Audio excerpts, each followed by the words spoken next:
Growing up, I always told myself that I would never be the kind of mother that mine was to me. She's pushy, she's dominating, and excruciatingly critical. I told myself when I was a mother, I would be fun and democratic and breezy in the process, but the reality turns out to be something else altogether. So, after years of obsessing over wanting to have a baby, my son finally came home to me on the 23rd of December 2010. I had conceived him 4.5 years before that. He was born about 7.5 months before that date, and I got pregnant with him 5.5 months before that. Now that sounds convoluted because it is. So I have wanted a baby like forever, I think even before my first period. And friends would often joke that if I took a random pregnancy test without the mandatory exercise regime that goes with it, if you know what I mean, I would still come out pregnant because that's what I always ever thought about. And when people were harboring ambitions of being CEOs and vice presidents of their organization, my only dream was to be happily married and a mother of two by the age of 30. I pictured myself packing home cooked meals, braiding my daughter's hair, waving to my children from the balcony while they boarded their school bus. None of that happened. And at 31, I was single after a bitter breakup, and I found myself alone, angry, and viciously hateful of men. So that's when, at the age of 32 approximately, I decided to go with plan B and I decided to ditch matrimony and head straight for motherhood. So that is when I decided to adopt. So that's how my child was conceived. Now, when I told my traditionally Tamilian parents about my intent to be a mother before I became a wife, my dad was intrigued, but my mother was not okay at all. She was horrified with the possibility. She begged of me to give her a few months in which she would find me a suitable, ideal Tamil boy. She told me marry him and then have babies. That's how it's done. Now, I'm usually very rebellious with my mother, but on that occasion I decided, okay, it's a fair ask, so let's do what she's saying.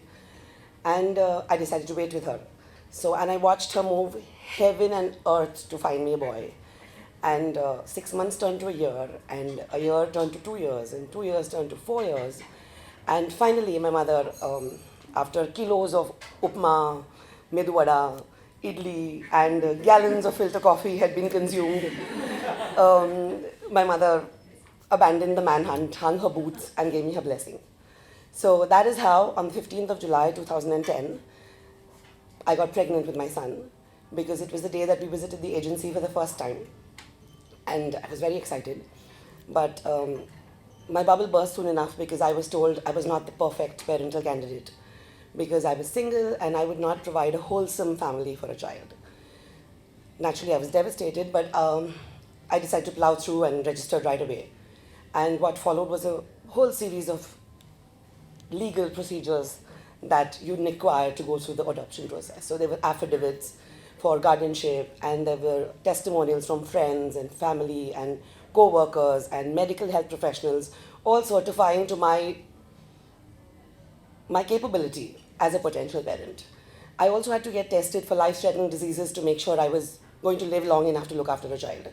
So it was ironic, and it's quite a daunting process, and one keeps wondering why is the process so hard and so difficult, and it would dissuade someone with a weaker heart. But I already felt pregnant, so I refused to go home without a baby. And I just, decided to take things one day at a time and kept my eyes firmly on the prize. So then one day, just 2 months after registering, I got a call saying that a baby had been matched with me. And I was also told it was going to be a boy. One of the first things I did was pick out a name. And I would listen to the Vishnu Sahasranam, and the name that spoke to me the most was Atindriya, which means beyond the comprehension of the sense organs.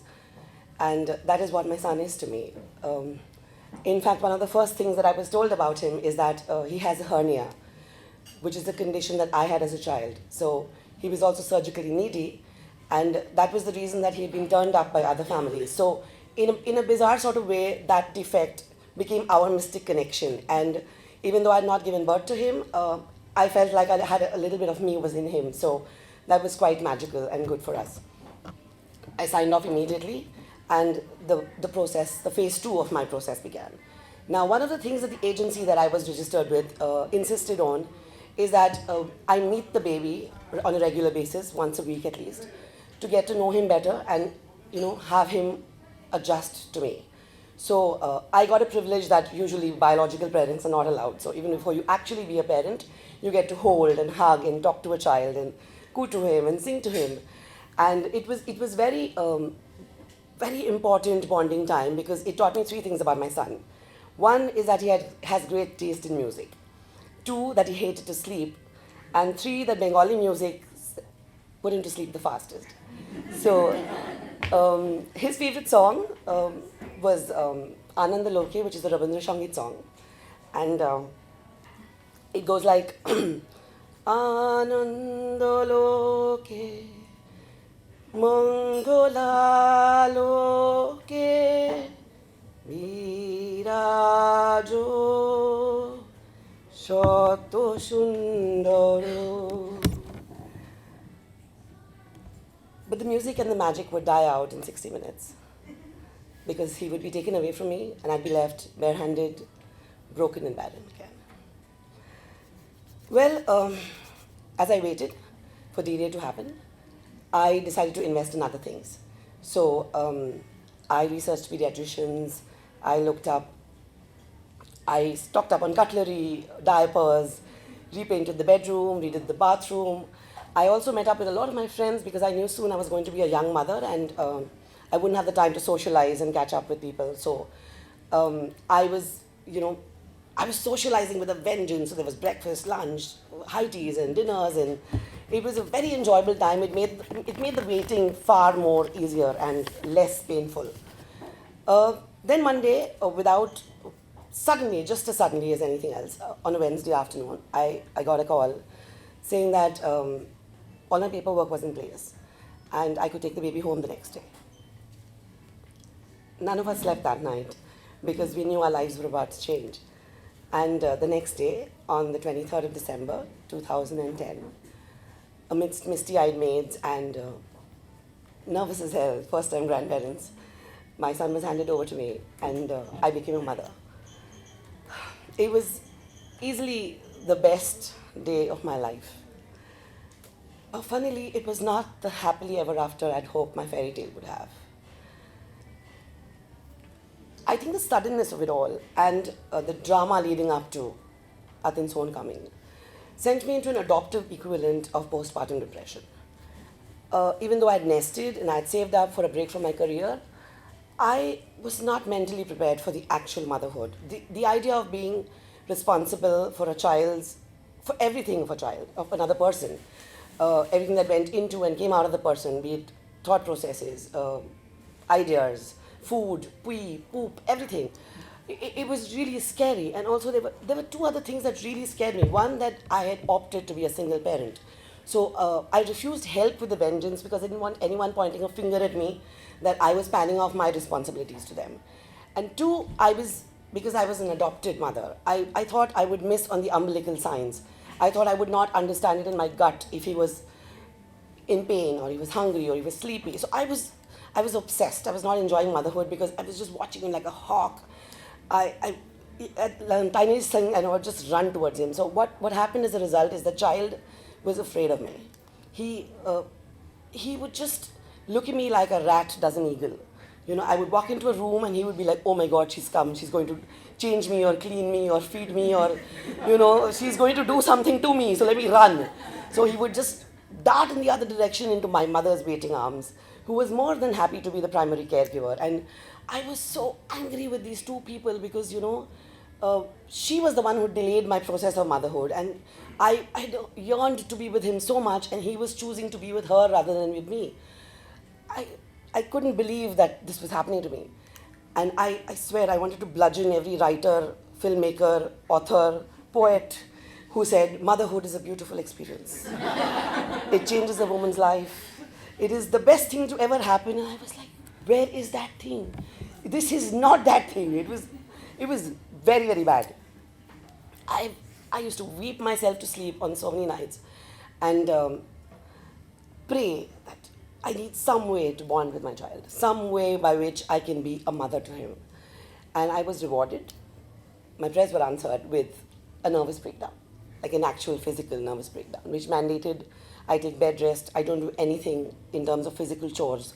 So no more midnight feeds, no more bath, no more walk. None of the things that I had to do was I allowed to do. What I could do was just lie about and be a fun person.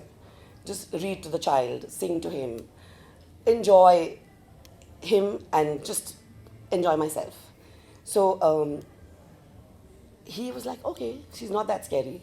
Maybe we can crawl closer to her. She's not going to eat me up. So we got to bond. And but as I got better, as my health got better, it was obvious that I was becoming momzilla again. So I was metamorphosizing into the crazy woman. So that's when my father, who was relatively silent in all of this drama that was unfolding in the house, told me one thing, that Priya, the problem is you're trying to be a superwoman when all your son needs is a mother. That comment was like a slap on my face, because what my father was trying to tell me actually was that I needed to be like my mother, the one woman I had spent the better half of my life trying to be different from. He was saying that she was herself and she was affectionate, but I was play acting mommy. I realized he was right. And I learned two things that day. One is that my son needed me to be a mother and not a superwoman, definitely. And two, the only thing that differentiates a good parent from a bad one is love. And by that yardstick, I had an excellent mother. She had only ever operated out of love for me. So, Atin and I and Amma, today we are a family. We have our good days, we have our bad days. There are some days when we can't stand each other. But we are together. We are there for each other. And my son and I were in a good place, which really means that when his vocabulary is better, he's going to sit friends down and say, my mother is so pushy and so dominating and so critical and so expects so much out of me. So I guess I've turned into my mother, which is a thought would have scared the daylights out of me a few years ago, but today I think it's not so bad. Having said that, I must say that I'm much luckier than my mother, because my son, he sees my faults and not only does he forgive me for them, he also loves me in spite of it, which is more than I ever did for my mother. Thank you.